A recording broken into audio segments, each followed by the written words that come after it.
Class 9th के जितने भी मेरे प्यारे विद्यार्थी 2024 वार्षिक परीक्षा की तैयारी कर रहे हैं, आज के इस वीडियो में मैं आपके लिए लेकर के आ चुका हूं हिंदी का जो गद्य खंड का पहला ही पाठ है, जिसका नाम क्या है मेरे प्यारे बच्चों, बात शीर्षक पाठ। और इस पाठ के लेखक हैं प्रताप नारायण मिश्र जी। और मेरे प्यारे बच्चों यहाँ पर आप ध्यान दीजिएगा, इस पाठ का जो पहला गद्यांश है और इस गद्यांश पर आधारित जो 3 प्रश्न हैं, जैसा कि मैं आपको बता देना चाहता हूं मॉडल पेपर के द्वारा। यहाँ पर आप देख सकते हैं प्रश्न आया हुआ है, निम्नलिखित गद्यांश पर आधारित प्रश्नों के उत्तर दीजिए। 2 गद्यांश आए हुए हैं और दोनों गद्यांशों के नीचे यहाँ पर आप देख पा रहे होंगे 3-3 प्रश्न दिए गए हैं। तो 2 गद्यांश आपकी परीक्षा में आएंगे और दोनों गद्यांशों के नीचे 3-3 प्रश्न दिए होंगे। आपको किसी एक गद्यांश के नीचे दिए गए 3 प्रश्नों का उत्तर देना होगा, जिसके लिए आपको कुल 6 नंबर मिलेंगे।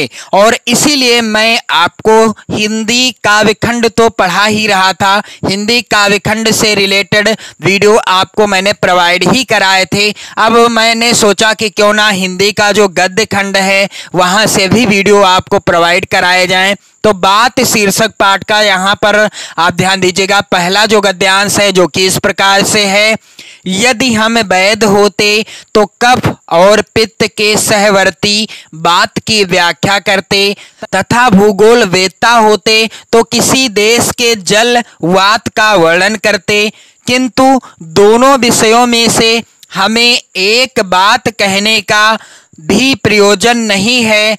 हम तो केवल उसी बात के ऊपर 2-4 बातें लिखते हैं जो हमारे तुम्हारे संभाषण के समय मुख से निकल निकल के परस्पर हृदयस्थ भाव को प्रकाशित करती रहती हैं। और यहाँ पर गद्यांश आधारित पहला प्रश्न है, उपर्युक्त गद्यांश के पाठ और लेखक का नाम लिखिए। या तो प्रश्न आ जाएगा पाठ और लेखक का नाम लिखिए, या पूछ लिया जाएगा उपर्युक्त गद्यांश का संदर्भ लिखिए। तो कोई हो, मैं आपको दोनों तरीके का आंसर बता दूंगा। फिर यहाँ पर दूसरा प्रश्न है, रेखांकित वाक्य की या अंश की व्याख्या कीजिए। और यहाँ पर अगला प्रश्न है, यदि हम वैद्य अथवा भूगोल वेत्ता होते तो क्या करते।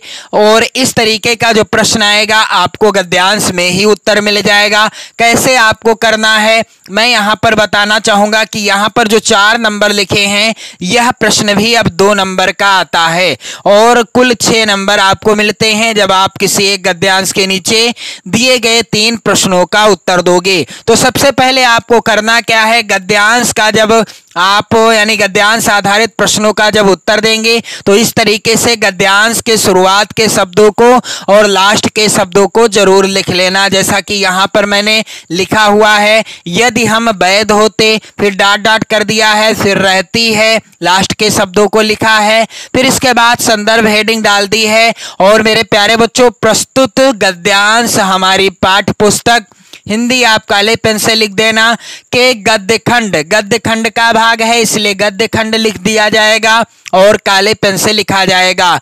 में संकलित बात शीर्षक पाठ से उद्धृत है। पाठ का नाम क्या है, बात शीर्षक पाठ। और पाठ का नाम भी आपको काले पेन से ही लिखना पड़ेगा। और जिसके लेखक कौन है, प्रताप नारायण मिश्र जी हैं। लेखक कौन है, प्रताप नारायण मिश्र जी हैं। और मेरे प्यारे बच्चों यहाँ पर आप ध्यान दीजिएगा, यदि आपसे संदर्भ पूछता है तो संदर्भ आपको ऐसे लिखना है। और यदि पूछता है कि उपर्युक्त गद्यांश के पाठ का नाम और लेखक का नाम, तो पाठ का नाम क्या हो जाएगा, बात हो जाएगा। और लेखक का नाम क्या है, प्रताप नारायण मिश्र। लेखक कौन है, प्रताप नारायण मिश्र जी हैं। कैसे भी प्रश्न आए आप आंसर कर लोगे।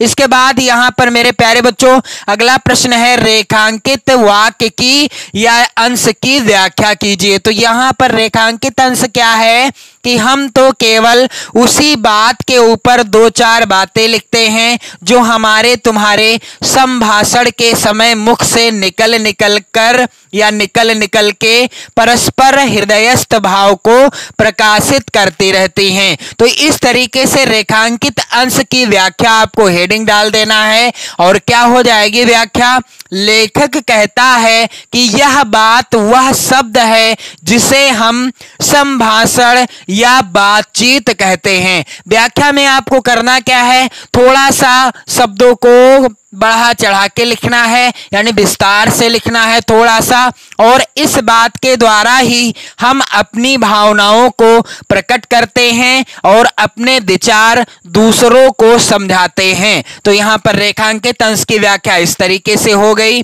जो भी रेखांकित अंश होगा, हो सकता है यहां से रेखांकित अंश हो तो यहां से आपको व्याख्या करना होगा, जहां रेखांकित अंश होगा उसी की व्याख्या करना होगा। अगला प्रश्न है, यदि हम वैद अथवा भूगोल वेत्ता होते तो क्या करते? तो यहां पर स्पष्ट लिखा है गद्यांश में ही, यदि हम वैद होते तो कफ और पित्त के सहवर्ती बात की व्याख्या करते, तथा भूगोल वेत्ता होते तो किसी देश के जलवात का वर्णन करते। यहां आप देख रहे हैं पूरा उत्तर गद्यांश में ही मिल गया। तो उत्तर लिखा कैसे जाएगा, कुछ इस तरीके से कि यदि हम वैद होते तो कफ और पित्त के सहकर्मी की बात की व्याख्या करते, तथा भूगोल वेत्ता होते तो जलवायु का वर्णन करते। इस तरीके से मैंने आपको बता दिया गद्यांश आधारित प्रश्नों का उत्तर लिखने का तरीका।